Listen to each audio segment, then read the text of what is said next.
When we say centralized versus decentralized in podcasting, what does that mean to you? When I first approached you with the idea, you said, yes, I'm really interested to talk about this. What does that concept mean to you?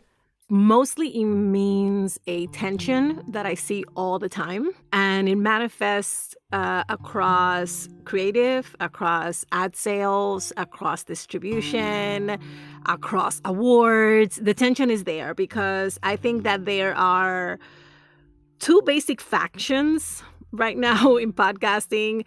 One, I'm going to call the more corporate leaning faction, which wants to have systems in place, which wants to standardize things, which wants to build authority for themselves. And the other faction are the more creative driven enterprises that are smaller, generally speaking, that are more I like to always say that they have a higher risk tolerance and higher pain threshold, so they experiment a lot more, they break things more, they try things more, and they are wanting to be recognized and also to have parity in terms of influence with the more corporate leaning side of podcasting.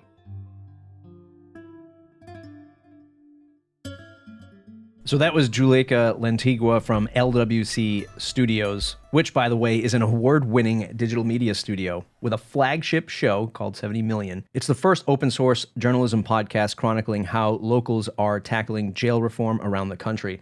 I could have talked, I'm sure you as well, Stuart, I could have talked to Juleyka for hours on end about, centralized versus decentralizing, producing podcasts, promoting podcasts. She has more accolades than I will ever receive in the podcasting space, but I only came across her in about the last year or so, primarily from the Twitter spaces that she hosts on Twitter. They're fun, they're fast, they're educational, and I know previous audience guest Marcus DePaula has been on her Twitter spaces before, but just an awesome person to talk to about this topic, and I really enjoyed the time we spent breaking down the whole centralized versus decentralized topic. I mentioned this in part two. I think that all of this has been very instructive to me because I tend to focus more on like the production and creative side of things, and you and Craig and other folks at Castos really have your ear to the ground on this industry and the business side. So this was for me, this has been very fruitful just in terms of expanding my knowledge and learning a little bit more about what goes into distributing a podcast. I think one of the biggest lessons I got out of this interview was, well, just really re-illustrating, maybe coloring in the lines of what I had already known about, like small production companies.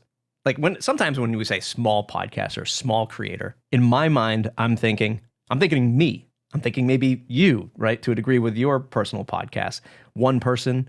Maybe you have an assistant. Like in my head, that's like the small creator. But in the industry, there are small creators that are 12-person teams, right? Small production companies. And then there are massive production companies, which might actually even be the same amount of people, but they just have many more zeros tacked onto the end of their budget, which makes it different. And they're, and there may be like a subsidiary brand or something of a bigger brand, like thinking Wandry, that kind of scale, that kind of size. Heck, even what we see come out of Hollywood these days with Marvel and Marvel Studios getting into fiction podcasting and all this stuff. Wolverine comes to mind. I can't even imagine the size team that puts together that, let alone the budget. So it was great to hear her perspective, in the space, ranging from the technology to production and the marketing of a podcast. A really healthy discussion with Juleyka. So, Juleyka, I think, is pretty firmly in the RSS camp. And I was a little bit surprised to hear her say that, just knowing that her shows have done pretty well. And a lot of times these shows that have bigger budgets or bigger followings that they can leverage, a lot of times they opt for the walled garden approach where, they'll even partner with someone like Wandry who will give them a big budget. And then the way they recoup that investment, of course, is, hey, look, you got to pay a little bit to listen to this. This wasn't easy to make. Sometimes it'll be through dynamic ad insertion or something like that, but she really leaned heavily into the RSS, which I liked. I think the more time I spend around you guys listening to these conversations, the more I lean towards RSS, understanding that hey, it's not a one size fits all. She had an interesting, or you and her had an interesting back and forth about downloads and advertising, and I think this kind of, I think maybe listening back to it, I think it answered some of the questions I had. Why she's more open source RSS. So here's you and Juleyka talking about downloads and advertising. I don't know how to perfectly frame this question, but for the clients that come to you, this is part of like the centralized versus decentralized tug of war. There's the industry standard of advertising, $25 per CPM, 1,000 downloads, or whatever the CPM is today, $25 to $30, whatever it is. You might have a client come to you and say, well, we cannot fund a podcast based on the industry standards of an advertising. Do you ever help clients, or do clients ever find brands to align with that value unique content that will pay 5 times, 10 times industry rate because they want to align with good content and put their brand with good content, but pay more? Or does that not exist? I have not seen that. What's interesting, though, is that the advertising brands that come to our original shows know exactly why they're coming to our shows. They want the highly educated, digital first, multilingual, hyphenated American. And they know that that's exactly who we serve. And so in almost 100% of the cases, they have, a little box that we check off very nicely for them, right? And that's an advantage that we have because we've always focused our original programming on that audience. So anyone looking at our portfolio of original shows sees immediately what we're about. Now, the value that I ask, meaning how I price our shows, does not have to do with CPM, because if you haven't heard me say it, the download is worthless. I've been saying it for 5 years. I used to say it out of naivete, but now I have the proof, and no one's ever going to convince me that the download is worth anything. And so we don't base the pricing that we give our clients on the download. We have good download numbers. Of course we do. We base it on 2 things. And one is our listen through rate. And all of our original shows beat the average listen to rate by 25, 30, 40 points in some instances. And so what does that say? It says our listeners are listening longer. They will absolutely hear your mid-roll ad, right? And more importantly, our entire catalog remains active, right? Because we feed the catalog to new listeners as they're coming in through recommendations, through playlists, through social media. So we are actively making sure that we connect to the listener and that we play and I call it upcycling, and we upcycle all of the content that is sitting in our inventory. So that's one of the things that we base it on. It's that listen through rate. We also base it on this 360 approach that we have, which is that when you come in and advertise with us, we will put you into our newsletter. We will put you on our Instagram, on our Facebook. We will put you everywhere that we have a presence. And that's added value. Most of the time, we don't charge for that. Why? Because we want to make sure that our listener sees that we actually do stand behind this product. This kind of data, this kind of approach is why I could have talked to Juleyka for hours on end about this topic. So super smart, obviously, based on her experience, super smart to approach it this angle.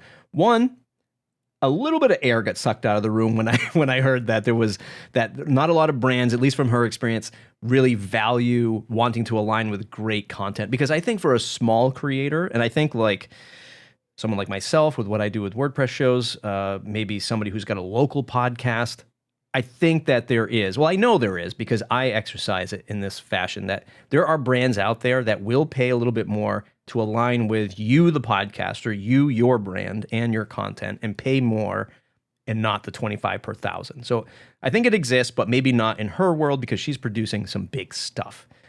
And I think that her approach to pricing is almost just like a notch away from that, where she says the download is useless because, yeah, the download is kind of useless. If you have 1,000 people downloading a show, but they don't listen to the show, what's the point? The download doesn't get the brand anything. It doesn't get the creator anything because no one's listening to it. So that's her approach to the download, and I 100% agree to that.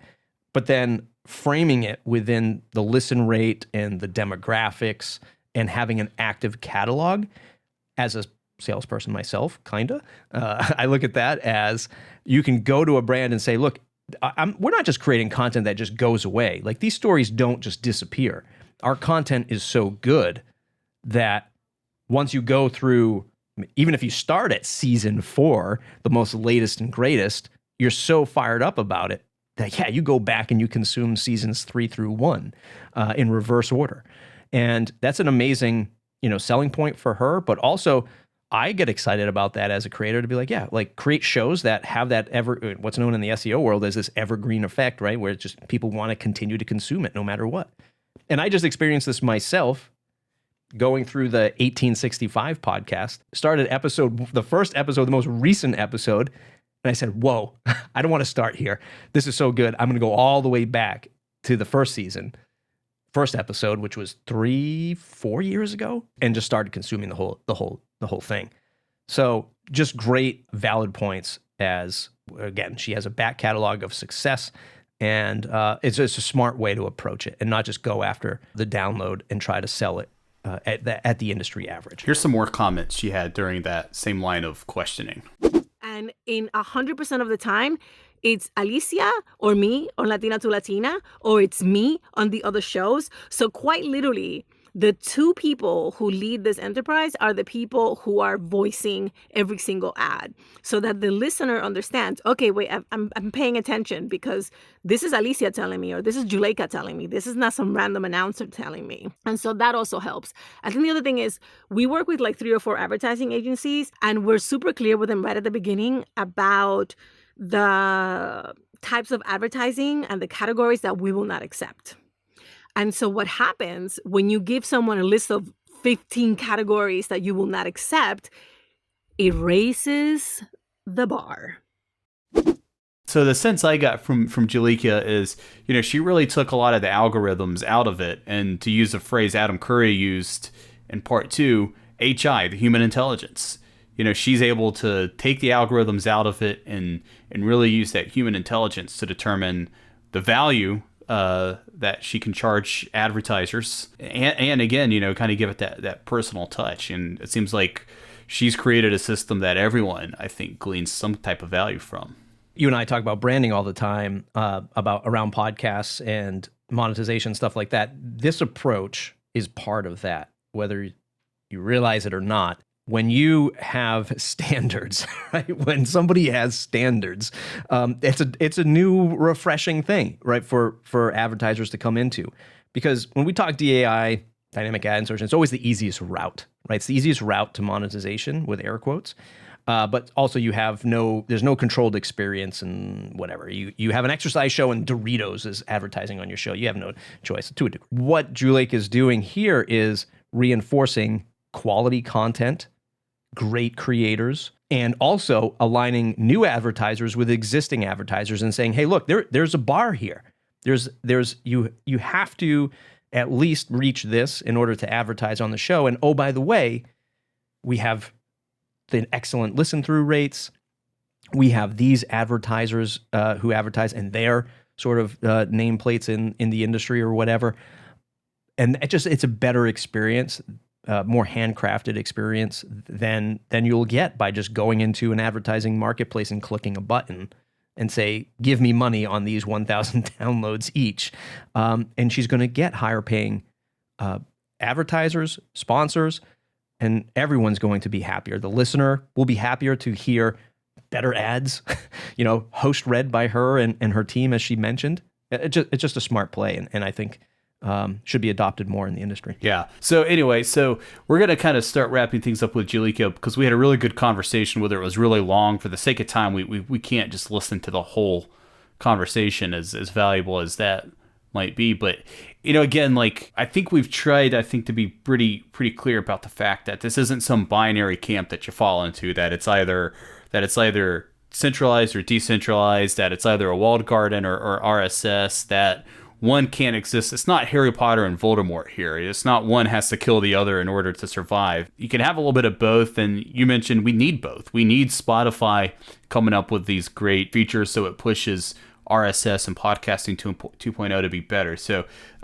here's Juleyka a little bit more on that topic. Open RSS, freely distributing anywhere. That like it's great. You can put it into 100 podcatchers and distribution points around the web. And then also on the same hand is like analytics, tracking that stuff, getting to understand like who the audience is, where they're listening to these points. Now a lot of people start looking at Spotify. Well, they were going to look at Facebook, but then Facebook shut down their podcast efforts. But now they're looking at Spotify, potentially what's going to happen with YouTube if they ever do anything with podcasting.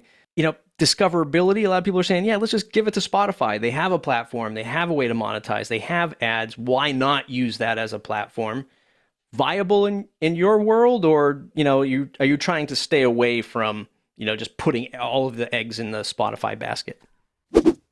I don't think it's a zero-sum game. Honestly, we need Spotify and we need everyone else. I think the choice for the creator or the production house is about what is the goal for that particular show, right? So we do a ton of client shows and we do, 4 or 5 original shows. And the goals for every single one of those shows is different. Right? Some of those shows are just to serve a membership, on a client side. Some of those shows are just to target a particular demographic. Some of those shows are actually vehicles for us to generate IP that we can use to do other things, right? And so it really depends. And so if you are a creator and you have a show that really defines who you are, what you're about, but then you come up with a completely different show, sell it to Spotify, sell it to Amazon, sell it to whomever will buy it for you. But understand that the goal for doing that is going to be very different than the goals for the other show that you're making. And so, no, I think that this is one of those instances where the a la carte menu is ideal. But I think where we get into trouble is when people think that we don't have to make a choice. I mean, I don't know how to explain that better, right? Yeah. Like, I was saying to someone, like, yes, there are a lot of opportunities, but there are also opportunity costs. And so sometimes you have to give up one thing to get the other thing. And I think in podcasting, there's a lot of new energy. There's a lot of the novelty in podcasting for those of us who've been here 4, 5, 6, 7, 8, 10 years, we know that there's an opportunity cost. And I think that that's where these debates are happening, where people are just not talking about the fact that, yeah, sometimes you've got to give up one thing to get the other thing. That's just life. I like what you said, like, You do have to make a choice, I think. You can't just put this on autopilot and hope that an algorithm's going to help generate a lot of income. And I think this is a pretty good middle ground between what Tanner was saying about centralized. Like, look, we need a platform for discoverability. It's no one has the time of day to be, putting this on all these different platforms and constantly trying to promote it. This is... I think the point Juleyka is making here is that, look, that actually is an option depending on your goals. And it's the same thing about whether or not you offer some kind of paywall or anything. I think it really just depends on the goals. I don't typically recommend, when I'm working with small businesses or someone who really has no following, I really never, at least initially, recommend any type of subscription or paywall or anything like that, because you just need ears on your work, and people aren't really used to paying to listen to podcasts right now. But if you're Mark Merritt, we covered what he's doing with Acast. Yeah, you got 20 years worth of work and everybody knows who you are and people want to hear it and you can really leverage that. Yeah. So I like that she opened the door there for, it's not one size fits all. There's a lot of ways to think about doing this.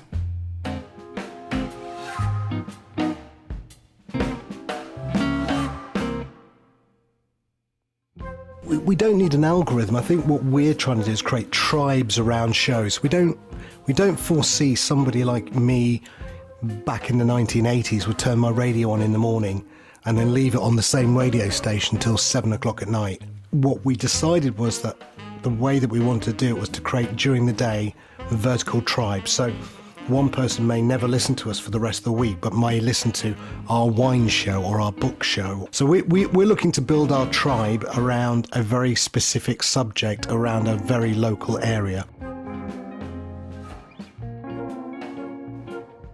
Hi, it's Sam Sethi here. I'm the MD of a podcast first radio station and also one of the co-hosts of Podland News with James Cridland. So I listen to Sam every week on his show that he co-hosts with James Cridland called Podland. They cover the podcast industry news a little bit deeper than what Pod News does on a weekly basis. They bring on guests. I've been a guest recently. Craig's been a guest before from Castos.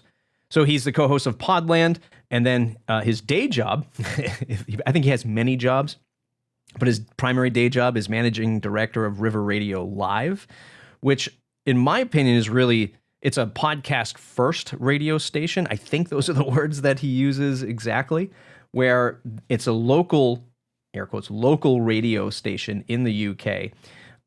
And he and his team help deliver 40 presenters, 30 shows. They have 3,100 members, which I believe are probably just maybe listeners around the UK area that they cover, and 142,000 plus listeners. And it's podcast first, but then they also distribute on digital radio in the UK, and of course Amazon. You can tune in there, and of course podcasts. So everything he does is at this sort of local, real, roll up your sleeves, get to work kind of thing. It's sort of what I appreciate in the podcasting space.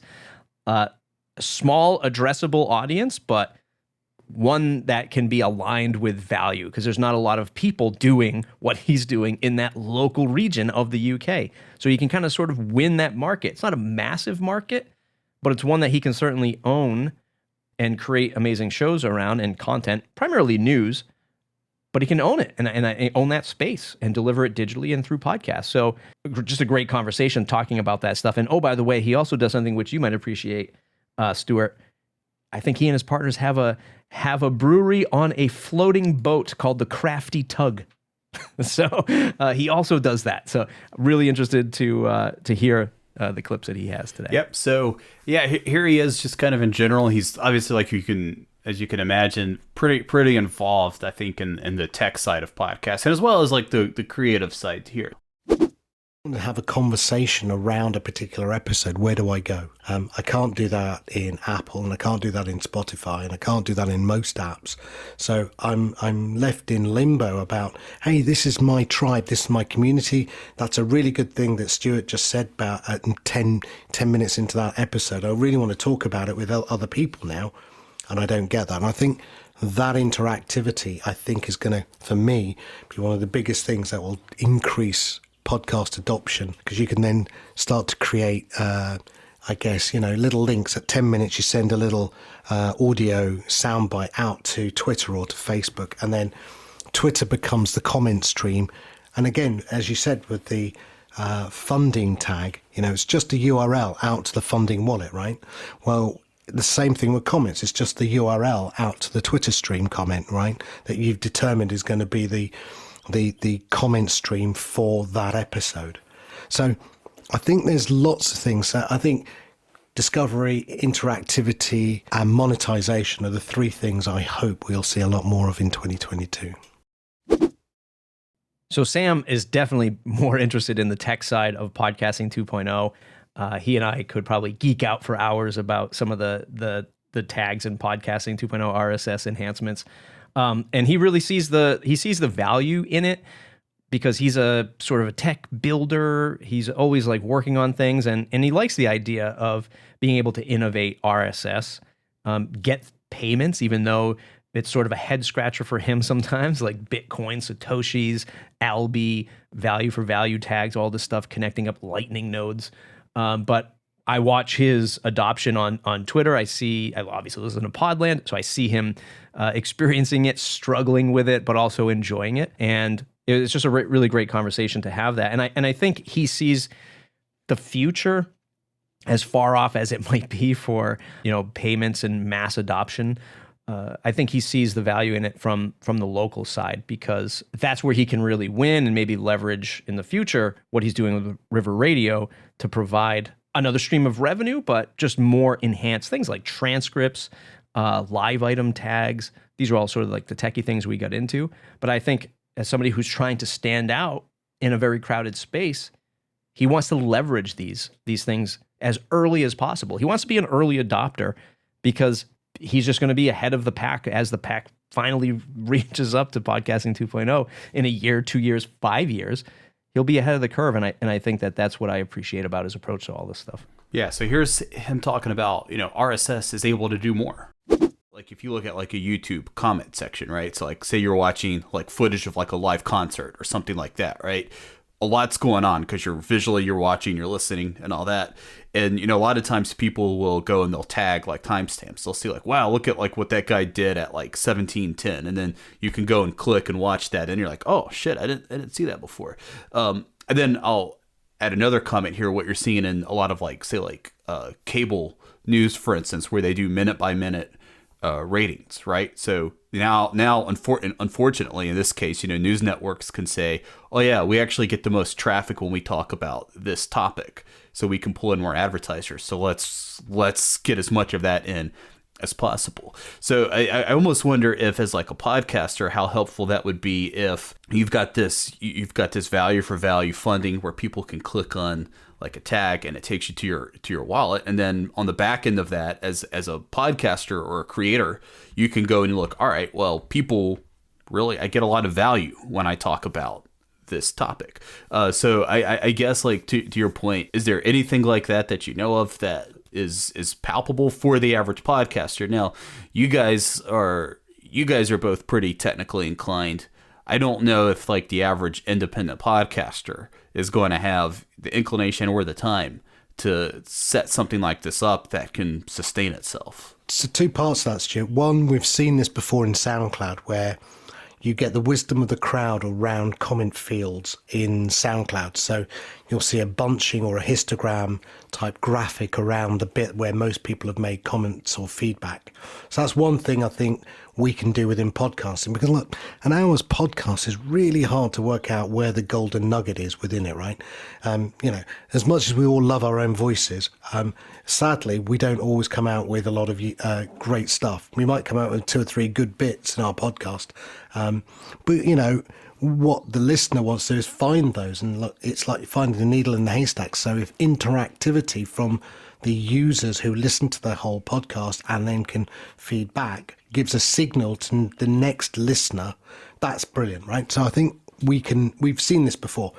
Acast have just announced something called conversational targeting. Advertisers are targeting conversations, not individual users. And so to your point, Stuart, what they're doing is they're saying, okay, we're now going to look for the interesting conversation that's going on within the podcast and with user comments as well. And we're now going to target that for brands and advertisers rather than the whole episode or the whole podcast itself. So you'll start to see Acast talking about this term, conversational targeting. So I don't know if that's terrifying or exciting, or I don't know, maybe a little bit of both. This is the tug of war that we're in right now, right? Which platform is going to give us the best technology for listener reach, advertising, monetization, etc., but with a watchful eye on, is this going to lock me into this platform, and what kind of data do they need?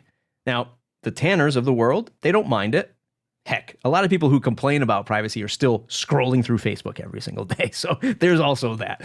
And in this case, it sounds cool that you could target an actual conversation happening on a podcast with your advertisement. But one, you think about, okay, now does this mean that my podcast has to be on Acast in order for this technology to work? Are they transcribing all these shows? What kind of logic and algorithm is actually trying to figure out how the tone of this conversation is happening? What's the accuracy of advertisements? And if it's in the middle of a great conversation, part of the issue that I know a lot of folks have with DAI advertising is you're in the moment, It's a great conversation, and bam, this advertisement plays. Where did this come from? This disrupted the whole experience. It didn't cut or transition well. So there's so many variables. I think big platforms like this, it's like throwing around, the term artificial intelligence and machine learning. And a lot of this stuff is just vanity to get more investors, right? But we don't know how well this is actually going to pan out. It might pan out well for Acast, but it might just be really just a thing for them. It's just native to Acast, and it doesn't really help the whole podcast industry at large. And it is what it is. It's Spotify, Acast. They have their things, and the rest of us RSS purists will sell host-read ads. Yeah, and I mean it's one of those things that it's, like I said, it's interesting and it's exciting, but I think when you start getting into AI and algorithms, at least based on my understanding of it, you really got to hope a lot of things go right, I think. And there's a lot of stuff you really can't control. Like you said, we can't call Spotify. I don't know how to get in touch with another human being at Spotify, and I work in audio and podcasting for a living, right? Maybe I'm just a bad producer, and I just don't know where to look. But I've tried, and I can't do it. Imagine trying to call Acast and be like, "Hey, you're not selling any of my you're not selling any of my conversations on my podcast. I'm having great conversations," and they're telling you, "Well, maybe you need a different microphone or better audio clarity." I don't know. Like, how would you even try to troubleshoot your conversations not being sold? You have to go talk to the computer, and that did the AI algorithm on. Yeah, I think you just have to hope a lot of things break in your favor. I mean, I remember, when I used to do a little bit of work on a YouTube channel for some folks doing some like voice work and audio creation and all that. I remember the complaint always was, man, YouTube keeps altering, our back end monetization tools. It was really good up until, a few years ago. And it's like, man, that disrupted and really informed how they were making what they were presenting. And I was like, well, what a bummer. What a bummer, like, because someone at YouTube or the algorithms decided X, Y, and Z, now you've got to adapt to that. And obviously you always have to adapt a little bit as time goes on, but not to sound like a broken record, the power of RSS and value for value and really just controlling your own destiny and your own work, so to speak, it allows you as the creator to determine the value. I think Adam and Juleyka have been able to pay the rent and then some, I think, through those models. Everyone we've talked to, I think, has great intentions. Tanner's made an entire, he's got his whole livelihood and career around helping independent creators. So when he says that, he wants something like a Spotify, and I don't think he's saying it's definitely going to be Spotify, but if it is someone, it's probably going to be Spotify. But he says it with the best of intentions, and he says it because he really thinks that independent creators will thrive in that environment. So, here's Skye Pillsbury, her newsletter, The Squeeze. It's all about helping independent creators. And so here's her take on what an independent creator is, just so maybe we can kind of wrap things up with a good baseline understanding of who independent creators are. I mean, to me, an indie creator is someone who is, quite simply making it work on their own. They might have, it might be more than a one-person team. It might be 2, 3, 4 people. It could even be more. It's someone who is not tied to a larger organization that is funding their project necessarily. Although that gets tricky too, because you can get a grant, and that grant can subsidize. And I would still consider that person indie. They're being scrappy. They're figuring it out. They're not being, produced and distributed by a Wondery or a Pineapple Street. And I think that there are ways in which those indie creators are being discouraged by the consolidation that's happening. But I also think that there are a lot of opportunities for the people who really invest in their show. And in my view, I'll be honest, like, you're going to pull up a microphone and not worry about anything else. Like, I'm probably not going to listen to your show. And I think Skye really embodies the indie creator because she's going through it herself right now. She's relaunching her newsletter, The Squeeze. She was the original writer, editor for the Inside Podcasting newsletter, which is from inside.com. And I'm just watching her and interacting with her on Twitter, seeing her rebuild sort of this brand and figure out the tech, the monetization, the marketing, the stories to tell. So this was, again, just another great conversation to have with somebody who is covering the podcasting space more deeply with longer form, newsletter, the longer form newsletter approach, but also trying to figure it out. I think she's using Substack right now. Maybe she changes in the future, but that's all on the tech stack. That last bit about where she says, hey, if you're just going to pull up a microphone and hit record and then ship it off, I'm probably not going to listen to that type of show. That has to be probably said more, in our space. It's okay if you're just getting started, but depending on your goals, if you're trying to do this whole monetization thing, whether it's ads or value for value, it's not easy. No one said any of this stuff is going to be easy, no matter which monetization route you pick here, whether it's centralized or decentralized. Caring about the craft of podcasting is going to take a little bit of work. So, Matt, this has been a months-long journey of research and talking to people, of you and I talking. Has your mind changed at all? You've mentioned during some of our conversations, I can't remember, sometimes I forget what's on the cutting room floor at this point, but at some point during our conversations, you said, well, actually, my mind changed as I listened to that. So have you shifted at all from being just 100% open source RSS? Have you been brought more towards the center at all? I mean, do I welcome our corporate overlords into the into the space? Look, a little bit. I've said this before, maybe at the first episode in the story, is we need that chaos. We need the chaos of look what Spotify's doing behind the walled garden, and we need the podcasting 2.0 of the world, because I think it's going to, as much as you possibly can, keep both sides honest, or at least both sides innovating. One innovates on one side, the other one sees it, does it better, faster, more efficiently for the creator or for the big brand. So I think that chaos is valuable to the space. I think about a lot of this. What it's really framed for me is the creator, is the newcomer podcaster.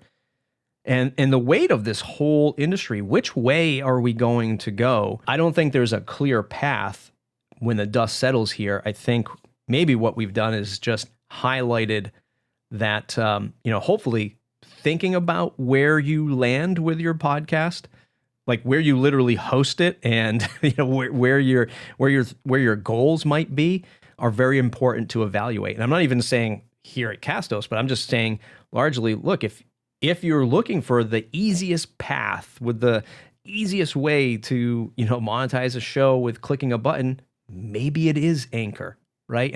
And maybe that's the revelation, at the end of this, where, look, if you're just looking for the easiest path, then that's the route you go. Just know that there's more work to be done for sure. But if you're looking to, build out a catalog, find, the tools on your own, or find the value in your show and go out and roll up your sleeves and sell it directly, yeah, a true traditional RSS host like Castos is probably the best home base for you, because it'll never be littered with any kind of corporate algorithm.